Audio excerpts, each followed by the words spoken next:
people really don't want to hear your opinion. They want to hear their opinion come out of your mouth. This is Epic Thought.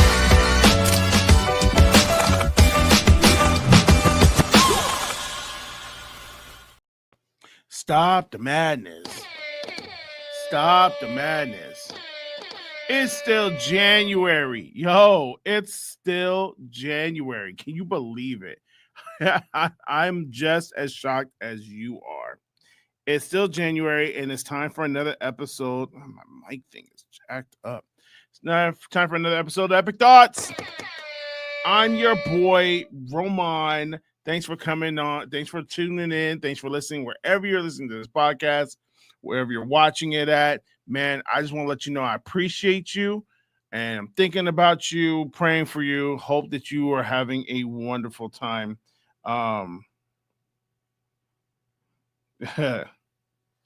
Yeah, man.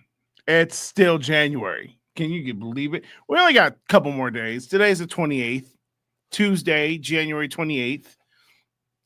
We will have February on Saturday. So we're out. We're done. But man, what a way, what a start to the new year, bro. Like the new year, how you doing? Like, seriously, how you been? You good?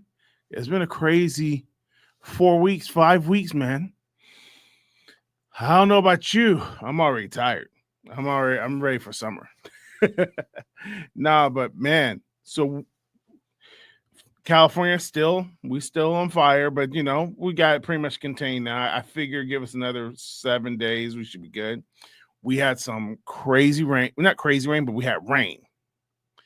And if you know anything about Southern California and rain, we always use rain. And every time it rains, Californians just look at each other and they'll be like, we need this. And more than ever before, we needed this rain and we got some. And I think that turned the tide on a lot of the fires. But, with rain, and you know this, but other people, you don't know this if you're not in California. What comes with rain after a fire is like muddy land and landslides and just gunk. And so there was some of that going on. But other than that, we good, bro. I feel like California is going to strive. LA is going to strive this year. I feel like this is going to be a good year for us, man. California we're going to come back around. Politically, I hope we make some changes.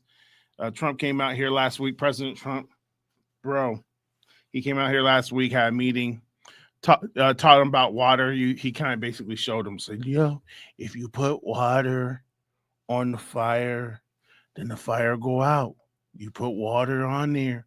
That's the best way to put out a fire, in my personal experience. I know you guys have special scientists and chemicals, but what always works for me is water. Water works every time. And so I felt like that was not bad. But he taught them how to put out fires. I thought it was cute. He showed them. You put the water on the fire, it goes right out. And then God was like, I'll show him. And then he rained on the fires. And so that helped us out tremendously. But bro, I hope you're doing well. I hope you're doing blessed. I hope, if anything, in the last 4 weeks hasn't taught you anything, it's taught you got to go for yours, bro, this year. You got to go for yours, because I'm noticing now in the last 7 days, 8 days, he's been president for 8 days. Like 8 days. He has made so many changes in 8 days. It makes your head spin, the kind of decisions and the executive orders that he has made. And he is not playing. Like, President Trump ain't playing with nobody this year, this term. He is not playing. He said he was going to do something. He did it. Bro, like, what was it? Yesterday on Monday, I think it was Friday. He sent letters to everyone who was part of the Mar-a-Lago controversy, where they tried to push charges on him. Everybody part of the prosecution on the trial against him. bro, he let them all know you're not gonna have a job pretty soon, and kind of gave them an update, you're gonna get fired. The head prosecuting attorney on that case, he turned in his resignation, when he found out that Trump won the election, because he knew that he wasn't going to get the job. He wasn't going to keep his job no more. So, like, people are losing their jobs. He's signing executive orders, and the left is losing their minds, bro. And I think when you pay attention to some of these executive orders, I think that's the goal. I think he's trying to just put the woke back to sleep. Like, go to sleep, guys. Like, you're done. We've had enough of you. And some of these executive orders are kind of like, I don't understand them fully. So there's some that we're not going to talk about today. But the ones that we are going to talk about, bro, like first things first, man. They are sending people, they are arresting cats on the streets who are here in this country of America illegally and have done crimes. And they are like on site sending them back to their countries. That's I saw a video on YouTube of a dude that they caught. I think it was in Illinois, and he was from Haiti. He was a violent repeat offender. He was from Haiti, and he's in the car like, F you, Donald Trump. F you, Donald Trump. And they sent his black you-know-what back to Haiti like that. They sent him back. Then they went and got another dude who was a Salvadorian gangbanger, and they was like, you're going to jail. Like, it's like that one, straight to jail. And you nearly sweaters, you straight to jail. And they put him in the car, sent him to jail. And then when they went to put him in the car, his homeboy was standing outside, and they was like, what you doing here? He was like, I live here. He goes, you live here? You from America? He said, no. He goes, straight to jail. He took him too. I was like, yo, what's happening? Like, they're taking everybody. Everybody.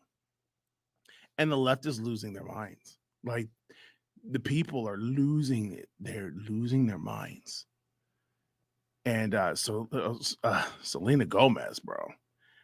You see her post? Selena Gomez, you see her post?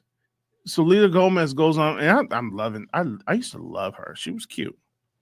Selena Gomez goes online, and she makes a post, and she is crying like it's somebody's funeral. And she was talking about, like, she can't believe this is happening. What's happening in our country.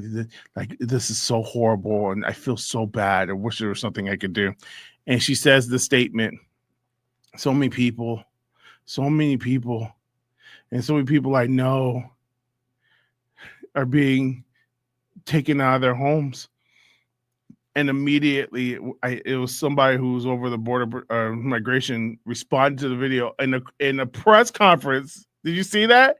And within an hour, they responded to the press conference. He says, Selena Gomez, why we're sending people who are criminals, who are repeat criminals, who don't have they're not U.S. citizens. So U.S. citizens who are doing crimes, we're sending them back. And he said, why are you affiliated with those type of people? I lost it.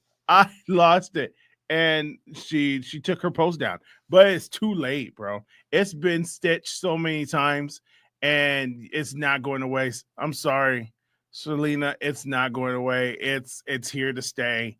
It's going to live in infamy. It's going to live in infamy. Like, it's pretty sad. But the drama, the amount of drama that's happening in the last 8 days. January it's been crazy, but it's been one of my favorite months in a long time. I'm just sitting back eating my popcorn like how crazy is this? But yeah, man, it's been nuts. Now going along with them going and getting people who have committed crimes that they feel like needs to go back to their home country. They're going after, now they've gotten the rights to go into schools, churches, and pulling people out. So they now can go in some parts of the country. There's nothing stopping them from walking into your church and grabbing somebody who's an illegal alien. That's the wrong words to use, but who's not a citizen, who has followed crimes. And even then, I feel like I think that's where it gets really iffy, because when you read the executive order, they say that this is what they're looking for, but then there's elements where you're like, and if we see somebody just around, and they're not, that's kind of nerve-wracking, especially when here's my thing, and hear my heart, bro. I think, first of all, before I say what I'm about to say that's controversial and gonna make people mad at me, let me say this. To the left, you gotta understand, bro. Obama deported more illegals than Trump did in the Trump's 4 year that he ran, from 2012 to 16. In Obama's second term, he deported over 1.1 million people. Now, listen, this number is about to be eliminated within the next month, right, with Trump. But I'm just saying, President Barack Obama had the same policy. It wasn't. You know how we weaponize everything that President Trump says. We've been weaponizing everything he says. Anytime he says something, we put it in the gun and we shoot at him, and then we put it to the masses and say, see how corrupt he is. But word for word, that's what President Barack Obama said when he was in office in 2012. He was like, listen, I saw it before we did the show. He said, you're going to learn English.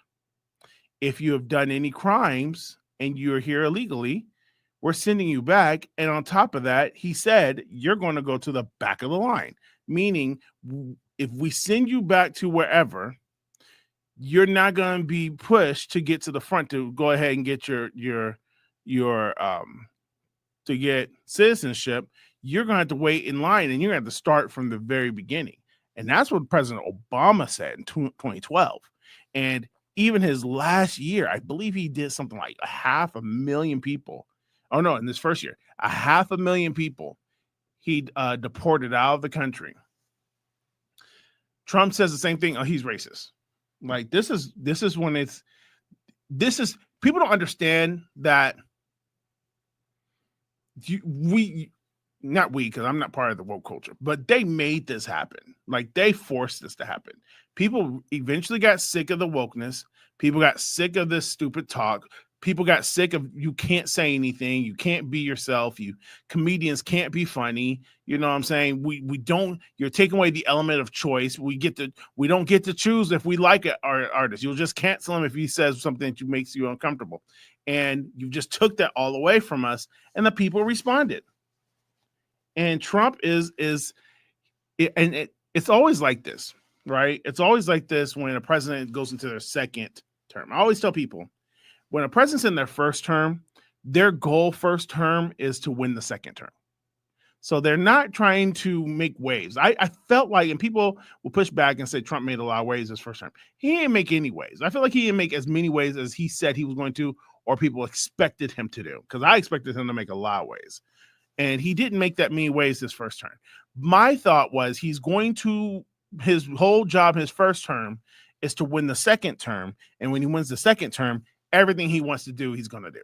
Okay. And he was derailed a little bit by Biden's victory. But now there is no tomorrow for him. He can't win a third term, right? We can't have a third term president. So this is the term where the Trump agenda is going to take place. Everything he wants to do, he's going to get done. He's going to push for it. And like, you can tell by the EOs that he's signing that's exactly where we are, right? He's undoing almost everything that the Biden administration done.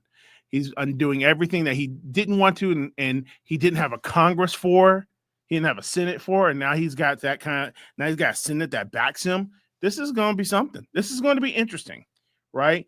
Getting rid of income tax, that's going to be something, bro. Because I'm all for it if the tariff plan works. If tariffs work the way that he says it works, and I don't know much about tariffs, I'm just listening to what he's saying, what financial people are saying. if this plan works the way people say it should, I'm all for, not paying income tax. I never really had a problem with taxes. I have a problem with the IRS's calculations of it and how they it's just a stupid system. But don't tell them I said that. But so this is just crazy, man. But anyways, yeah. So what I was about to say, I don't remember what I was going to say. That was going to make people mad at me. President Obama had deported more people than Trump has. Now, I think they're looking at like 2 to 3 million people just in 1 year. That's what I was going to say. Here's my thing about this new border protection and making it tighter to get over here and stuff like that. Remember, we have 2 borders that we protect here, right? We have 2. Technically, we have 3 if you count like the Dominican and Haiti and Cuba. But we have 2 main connected through mainland. And whenever people talk about undocumented migrants, undocumented immigrants, or immigrants that are here illegally, we immediately go racial and we say it's from Mexico, right? In California, it's almost they're affiliated with each other. Like, yo, we affiliate immigrants to Mexico or Latin Americans. Might I remind you, we have a border in the north that's just as easy to get across. And we have a border in the north that's very lax in letting people come. I'm not saying that that this is a racial thing but my thing is the way this thing is worded that they can literally just grab people on this point and be like, why are you with this person? Oh, then you must be illegal too. We have a lot of illegal Canadians here who don't look like the illegals. They don't look like quote unquote illegals, if that makes sense. So there's Canadians, there's Europeans here who are here illegally. There's many people who have the average look of a European American or a Caucasian, and they're not going to have to worry about the aggressiveness behind Trump's EO to send people back to their native countries, right? Even though under the same law, if there's Canadians here who have done crimes, they need to go back home. But the question is, because of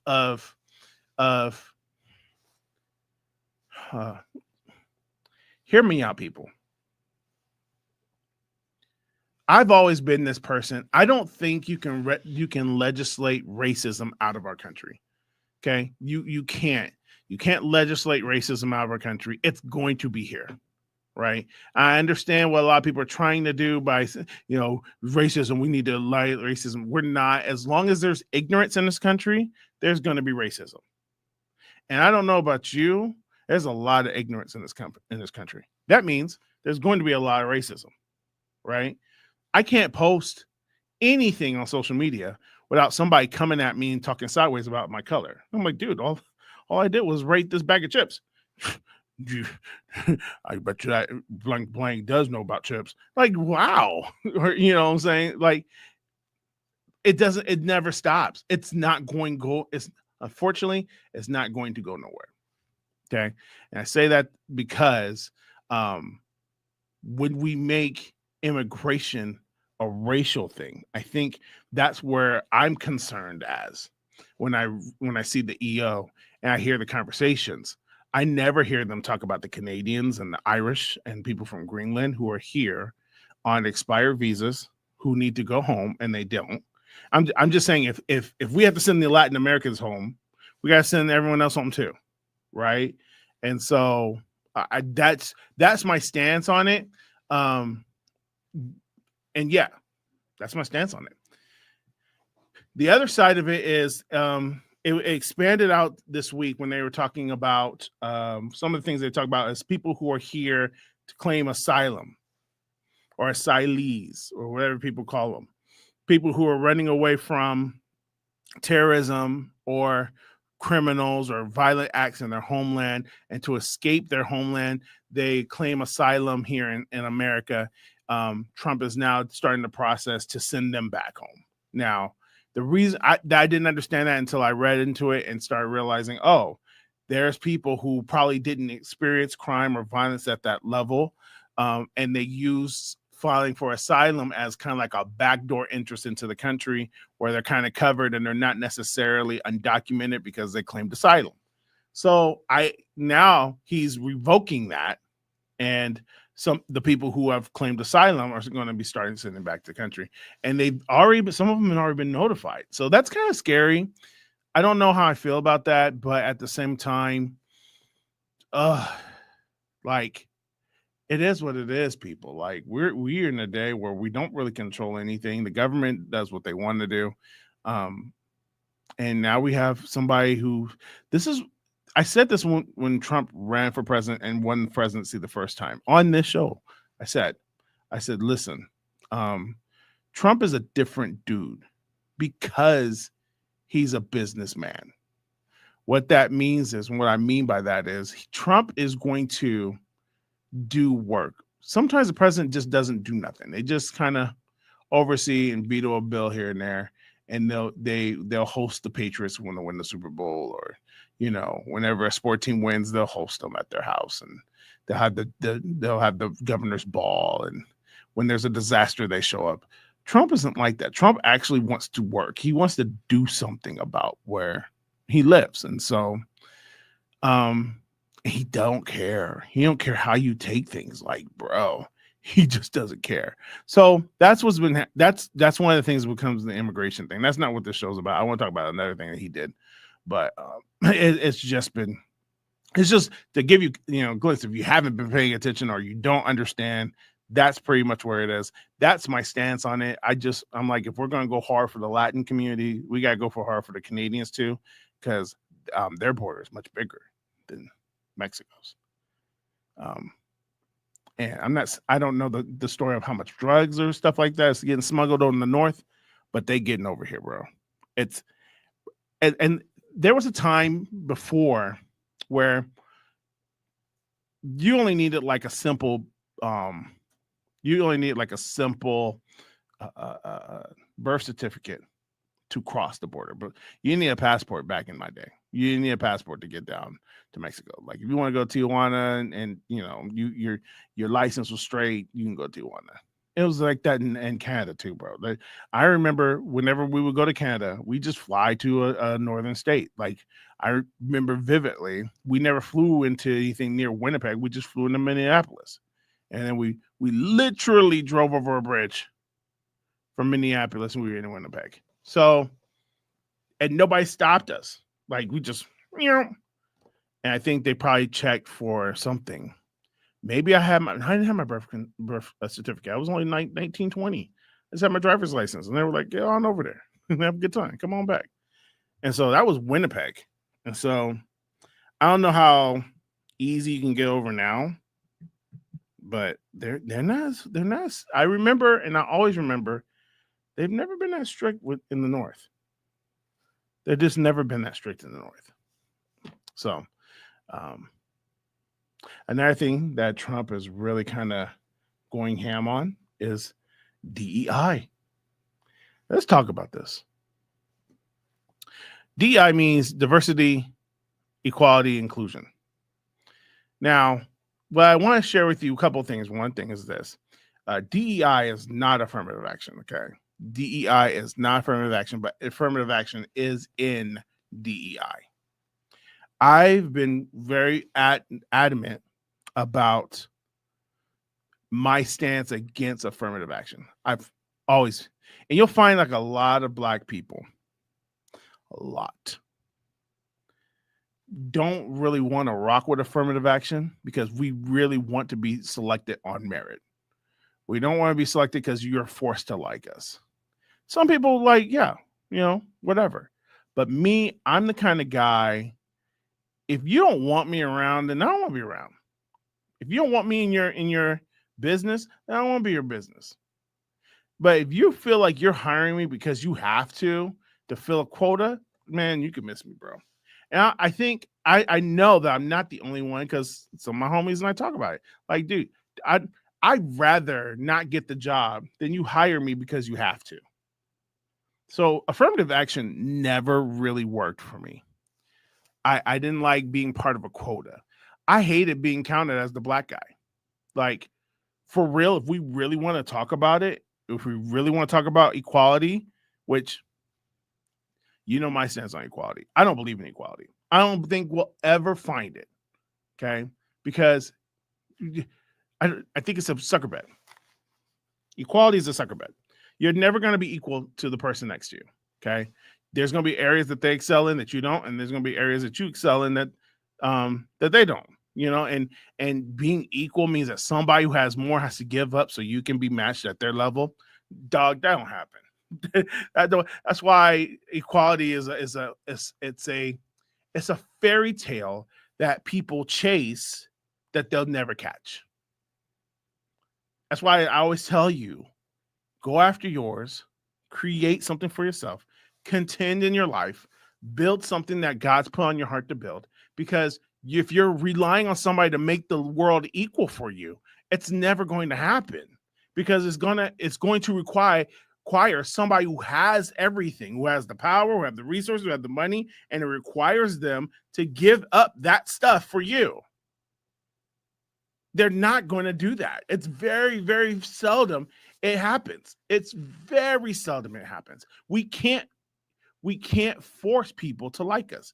We can't force people to love us. We can't force people to give to us. We have to go out and get ourselves, rely on Jesus, rely on God. If people help, wonderful. They'll be allies for a while, hopefully for life.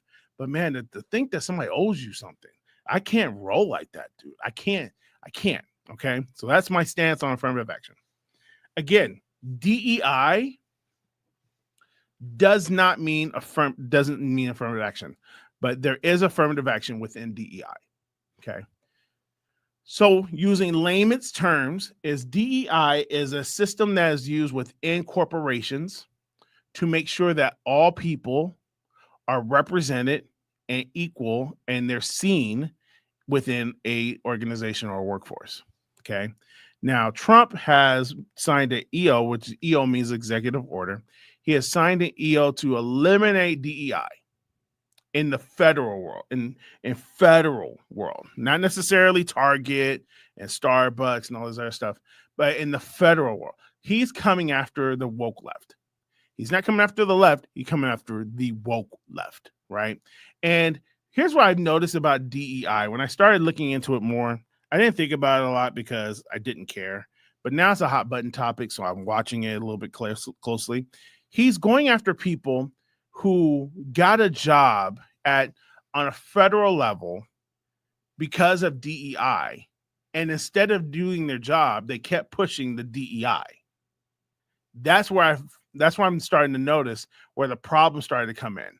You know, like, your job is to make sure that, you know, Twitter stays functioning. Your job is not to shut up voices that don't sound like you. So you took the thing that got you the job, DEI, and then you became discriminative of anybody who thinks differently of you. You started discriminating against, and that's what it's come down to, right? It's come down to white, straight men being discriminated. Now, they can't get work because they're straight white men, and because we have to meet the DEI standards. We have to do this. We have to do that. We have to do that. And it's, bro, I think they think like me. Like, they wouldn't care if they lost a job to somebody who is a LG or from the letter gang. They wouldn't be mad if they lost a job to somebody who's letter gang if the person in the letter gang was qualified for the job. There's not, and I say that because I know, and I see it every day. As a matter of fact, let me tell you this quick story. This is a true story that happened to me. There was a season in my life last year where I was like, you know what? I think I need to find me at least a part-time gig. And I'm on Indeed. I got a mad resume. I think my resume is pretty decent, right? I've experienced a lot, and I have 2 degrees. Actually, I have 3. But I have 2 degrees that I really lean on more than anything. I lean on my theology degree, and I lean on filmmaking degree. So I was like, dude, between those 2 things, there's got to be something, right? And I find a church in Orange County that is hiring to be their media department director. Now, I also have experiences with churches in high leadership positions. And when I'm reading the description of the job, you ever did this? You read the descriptions and I could do that. I could do that. Experience. Yep. Then at the bottom it says a college graduate is not necessarily, but it's like they would like one. I got a degree, and then they said also needs to know have a sense of Bible. If you have Bible training, also helpful, bro. I got a seminary degree, and I got a filmmaking degree, digital filmmaking, and I run Hope, and I run Heritage Park. I'm perfect for this job. I'm perfect for this job. It said has had experience in a budding growing church. I have experience in a budding growing church. I am perfect for this job. I am perfect for it. So I applied. I applied within 35 minutes after me applying for this job. I was told that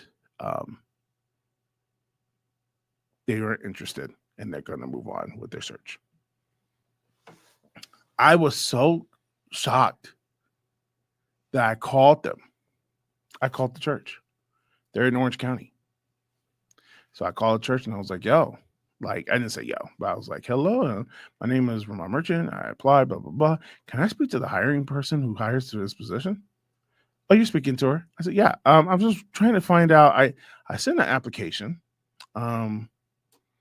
I was wondering, you seem so quick to tell me that you're not interested in my application. And she was real quiet. And I said, did you guys fill the role? Did you fill the position? And she was like, no. I was like, are you having people? Are you like in the final choice? And she goes, no, we're accepting apps. I was like, well, I turned in my app. Why didn't you? And she goes, there's just some factors that we weren't interested in. And I said, I don't understand what factors. Is it possible? Like if I can meet you, just because I feel like I have tools that I can be a part of something. And it's one of those churches, and I'm just going to say it, where the staff list is all white people and have the nerve to tell us you're diverse, right? Our diverse church staff, white people, white people. Now, I'm asking all these questions and I'm not getting satisfactory answers. I'm asking questions like, so are you interviewing people?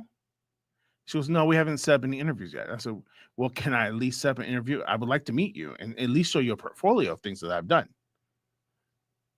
And she was just real quiet. She goes, well, there's a certain type of person we're looking for.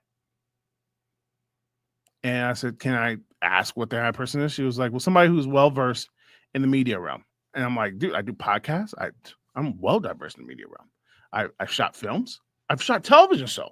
I shot a television show with little to no money on a $0 budget. And she was like, it's somebody who's understanding of ministry. I laid down the church. I'm from this church, bro. Like, yo, I was part of youth ministry that started at 12 and grew to 1,000 almost. And every youth group I've gone to, I've had growth. I've been part of church staffs. I planted a church. Like, what else you want? And so then I started asking questions. So then I asked a hard question because, this is how I don't use the R word. When I mean the R word, I mean racism. I don't use it lightly, but when I do use it, it's because I mean it. So I asked a simple question, and I'm going to tell you what my definition of racism is. Here's my definition of racism.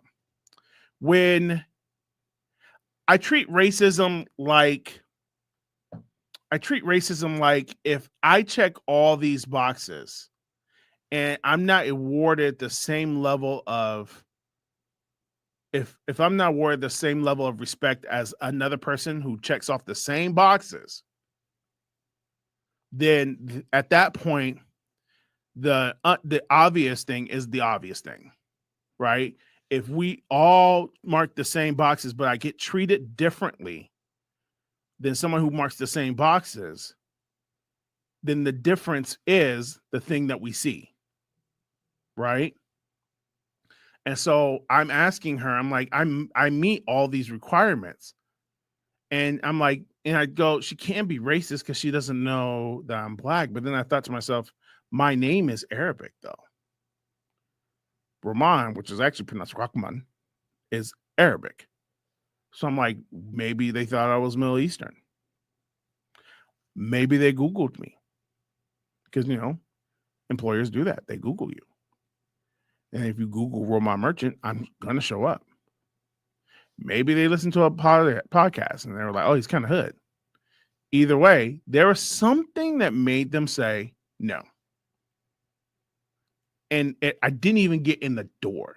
So I want people to understand why the left fights so hard for DEI and for affirmative action.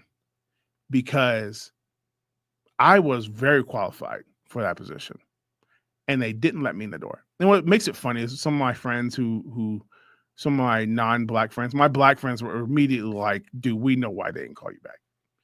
And my non-black friends were like, well, maybe they want somebody younger, or maybe they want somebody, all these different excuses. And listen, there's times where you just can't make excuses. It is what it is at that point. And again, racism isn't going away. Racism isn't hate more than it is ignorance. It's just ignorance. Like, it's ignorant to you're going to pay, and it was a big job. It was a big paying job. They started off at high 5 figures, and it was going based off of experience. As they can go anywhere up to low 6 figures. So yeah, there was a big decision. So to put it in the hands of a 19-year-old that's moldable, that doesn't make sense to me. You're looking for somebody who run a team of media makers. And so anyways, people try to persuade me like maybe that's not it. Maybe it's because they're looking for a younger person. It could be a number of factors. No. I've been part of hiring teams. I used to work for the city at one point, and I had to hire contractors. I had to hire them. So I had to do the interviews. And literally, if you met a minimum requirement of what I'm looking for, I'm going to meet with you. That's how I roll.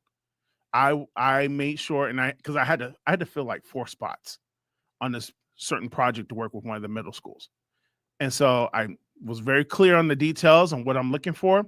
I got a bunch of invites in. I got a bunch of resumes. And if they met the minimum requirement, we're talking.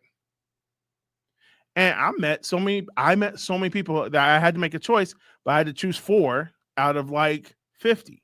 Same thing with Superficially Deep. If they meet the minimum requirement on what they can bring to the table, they're coming in. I'm calling them. You don't know who you're getting. So the fact that I didn't even get a phone call and I was more than qualified, and I don't give me that, or you're probably overqualified. Don't give me that. You're paying 100,000. You're paying 120. There is no such thing as overqualified for 120. So it hits me like, oh, this is why they want DEI. Now, as for me, was I bothered by it? I was bothered. I think I was more bothered that it was the church that did this. This is a Christian church. It's in Orange County. I can't think of the name of it right now, but it's one of those churches. You look on the website and it's white guy, white guy, white guy, white guy, white guy, white guy, white couple, white couple, white couple. We're a diverse church. Listen, if that's on your page right now and you have no color, I'm talking about no color. It's like a black and white page and there's no black. You need to take that down off your website right now. Like, there's nothing more irritating to me than a church that calls themselves diversified, we're a diverse church, and you ain't got no black staff members. Like, you got no Latin staff members, especially, listen to me, especially when you're in SoCal, bro, and you call yourself a diverse church and you ain't got no colored people in your staff. I'm talking about even administratively. Like, I don't want DEI. I don't we DEI, but if you're gonna sit there and try to tell people you're trying to reach the community and you ain't got no people that are living in the community represented in your staff, what the hell are you doing? Like, what's that? That's ridiculous. So, anyways, so yeah, I understand why DEI is here, because many people like me have been in that kind of situation where we're qualified for the job. We just don't get in. But here's my question that I always ask people, and I'm going to present it to you. And this is why I am the way I am this is why I stand on the conservative side of the DEI argument. I don't want to work for you anyway. If I got to force you to hire me, I don't want to work for you. You clearly don't like me. You clearly don't want me in the room. And I'm tired of trying to be in the room where people don't want me. You know, that's why it's so important. Hear me. That you build your own room. That's why it's so important that you build your own table. Because if you build your own table, you don't have to worry about getting a seat at somebody else's table. I got a couple of jobs right now. If I lose them all, that's okay. I still got my table. Right? There's no place for you to put yourself in a situation where we have to force somebody to hire you. At this point, the one thing that this country is doing more than ever before, this is a unique time in our country's history, because there's a lot of self-made, and I don't want to call them millionaires, but there's self-made people who are doing very well for themselves out there right now. And it's unprecedented about the amount of people who are doing so good for themselves, and they're self-made. And we can't keep forcing people to take us on or give us a job. Like, if they don't want to work for you, if they don't want you to work for them, they won't. And we gotta stop being in this place where we feel like somebody owes us something. Right? Again, this DI battle that's been going on with the White House and going on right now, it's just at a federal level right now, and to some private sector corporations. Not private sector, but some federal, on the federal level. There's been some companies like Target and here and there that are like, we're gonna walk away from this too. It's the battle of he is starting a war against the woke. And right now, they're getting hit, bro. They're getting hit. Check on your woke friends. As a matter of fact, go love on your woke friends. They need God's love more than ever before right now. They need it bad, bro. So that's it. Just goes to show, like, if you at any point, and then the stuff that's happened this morning, and we'll get to that in a second. I don't fully understand. There's even today, like, every time Trump's name come out, is something new has happened. I'm just like, yo, my gosh, my dude, my guy. Even with, we can't have our faith in government no more, right? It's very clear that there's nothing to trust. There's no one you can trust here, right? And again, we live in a country where we get rid of our leader every 4 years. So we don't have kings that are here till they die. We have presidents who are here 4 years and they're out. The cabinet's out. You know what I'm saying? We vote out the Senate every couple of years. The House gets voted out every 2. So, like, even like with Newsom, we just gotta wait. You know what I'm saying? Like, next year we get to vote this dude out. Actually, he can't return. Hallelujah. Hallelujah. There's one person in government I do not trust, and that's Gavin Newsom in California. I've been very clear on my statements about him. And I wrote many emails, just never sent them. So, yeah. Anyways, man, what a year, right? January. Shout out to January. Where are you at in your goals? Sometimes we just need to shut down everything and just refocus. Maybe that's what this time is.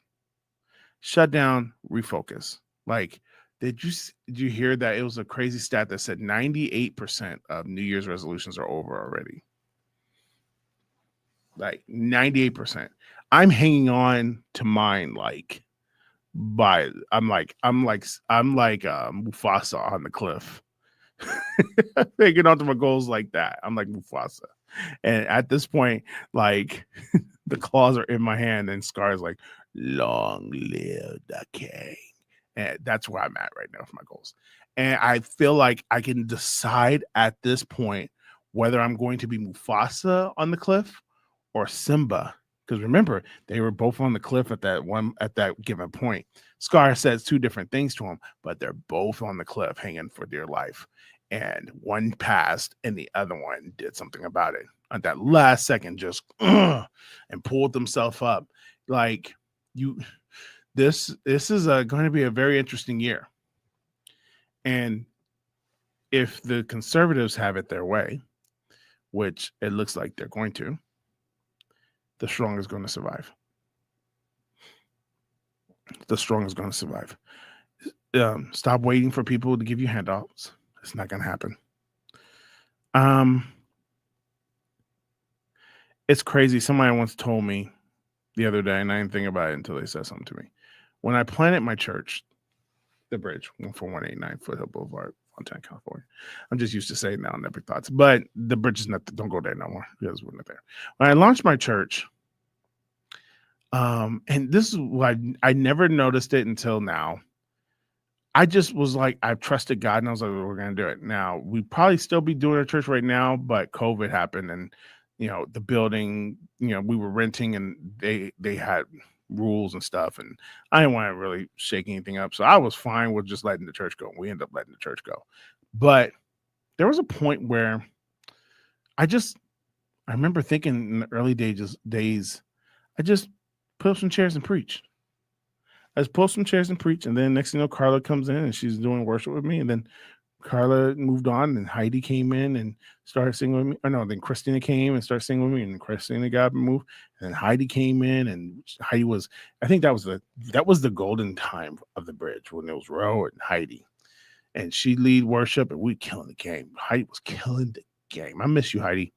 Anyways, those days were and at the end of the day, we didn't have another church financially support us. I remember this pastor who's supposed to be like my ace. He's like, dude, I'm here for you, whatever you need, blah, blah, blah, blah, blah, blah, blah. And I planted the church and I'm still like 30-something miles away from him because it was like, yo, I'm not going to start a church in your backyard. And he goes, I'm going to invest in it. I'm like, all right, cool. And he invested $100. I didn't trip. And I was like, all right, cool. Took the $100, paid for gas to get back to paid for gas to get back to my house and I was preaching again. You know what I'm saying? And I got to the point where we had 3 services in 3 locations because it was starting to grow, but it was growing weird.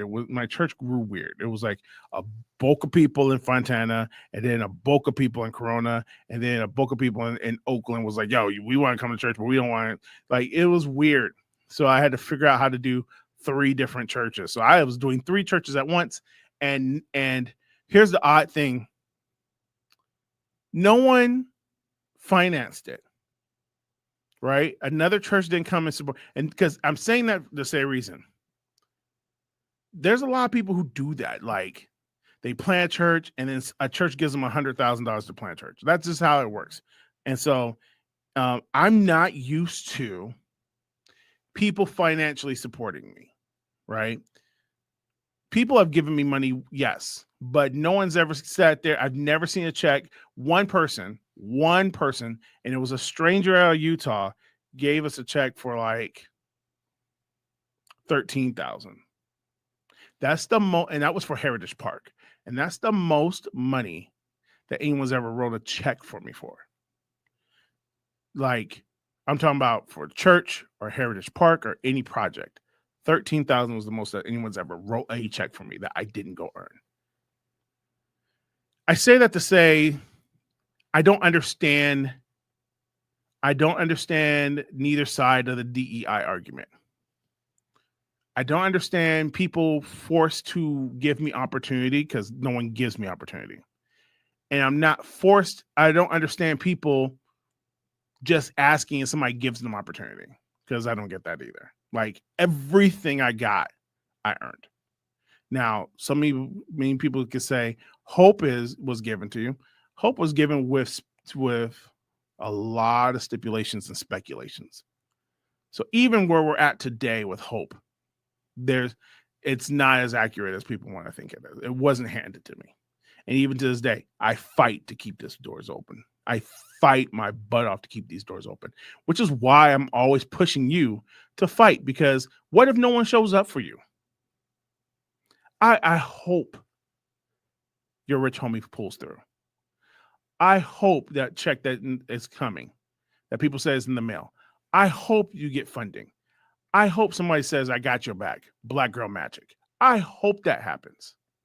But I'm telling you from my experience, it don't happen. So fight like your life depends on it, because it does.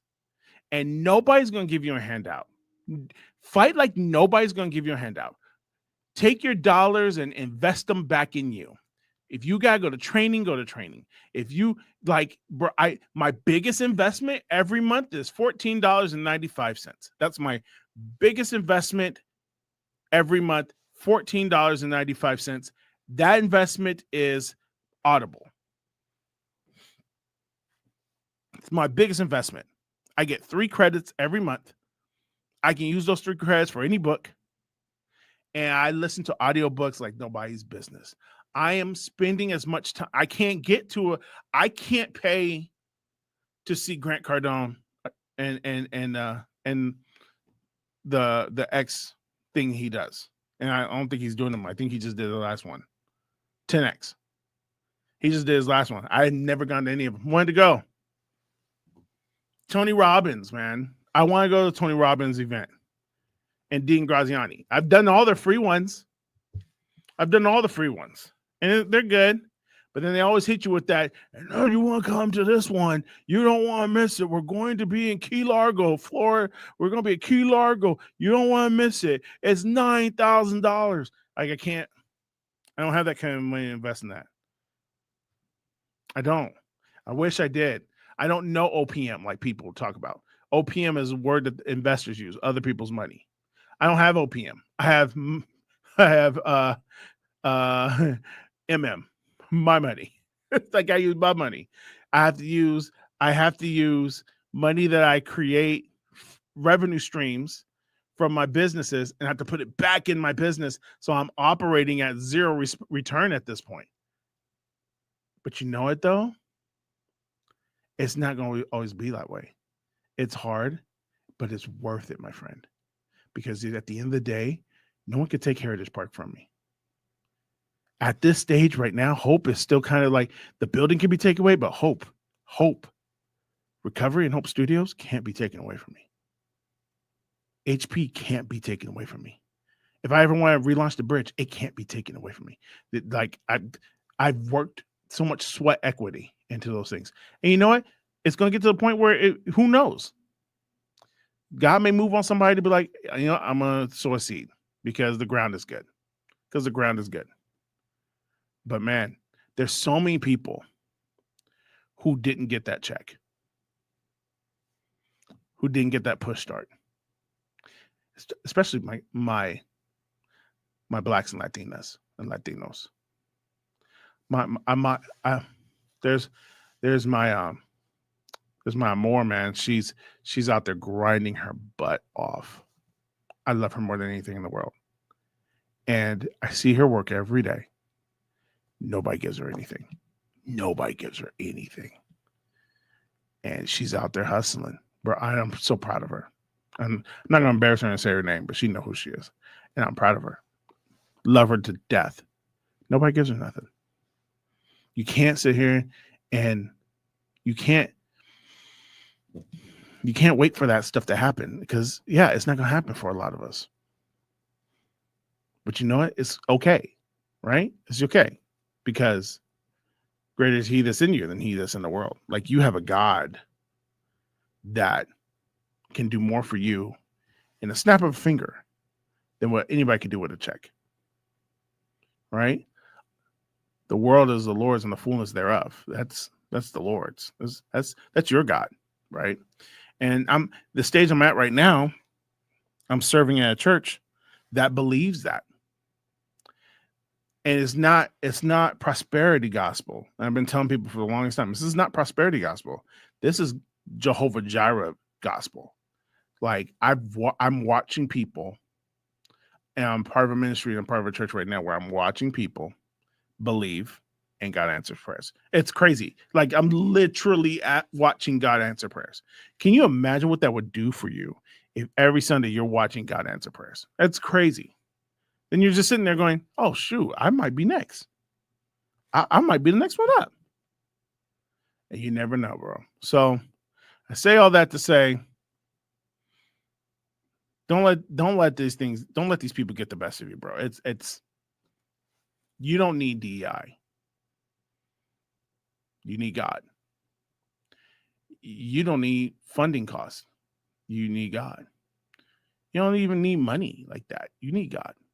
God could provide more than that money. I'm sitting here today because God provides. And I'll be here next week because God provides. Right? So heritageparkprod.com is the website. Oh, yo, I forgot to tell y'all. I'm so pumped. heritageparkprod.com is the website, and we're in the shoe game.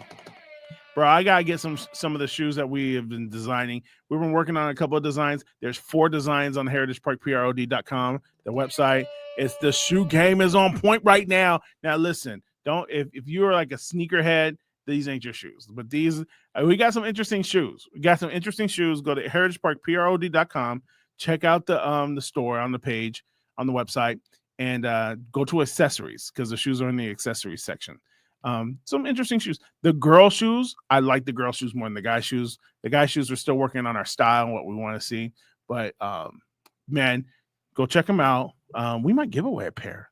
Should we give away a pair of shoes? We'll see what we can do. But yeah, check them out. heritageparkprod.com. Like they're pretty dope. They're pretty dope. And so check them out. They're in the accessories department of our website. Anyways, anything else? That's it, man. Happy Tuesday. I know, listen, January's rough, but you know what? Change it. Change the model, right? It's not as bad as it seems. Like, you're going to make it, all right? And this is not indicative of the year. Like, it's got to be hard because that's where the strong people survive, right? When you worked out, when you started going to the gym, you started getting healthy, the weights were horrible. Free weights were horrible.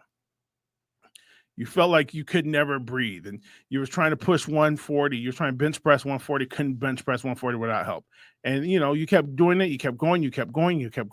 Next thing you know, you're doing 250 with little help, light help. You're doing 230 by yourself. Like, that's when you start doing 230 on your own and you start at 140 and going heavy, bro, that changes everything for you, man. I'm telling you. It sucks because you haven't been able to get the strength to handle it. But if you get the strength to handle it and stop trying to regress to maybe somebody's going to help me out. Oh, I need help. Maybe this person can give me strength. Maybe if this person prays for me, my life will get better. Bro, you don't need all that. You just need God, and you need to take control of what you can control. And like my homeboy, Doug Wood, shout out Doug Wood. I'm going to see you. I'm going to come out there, man. I got to see the High Fit Club, bro. I got to check out the Hive. But anyways, like my man Doug and his wife Tia always say, work like it's up to you, pray like it's up to God. Things are going to happen. Change is going to come. Make sure it happens. Listen, DEI is dead. Rest in peace, DEI. Let's make some things happen in our lives. All right. God bless you. Take care. Check the shoes out. Peace out.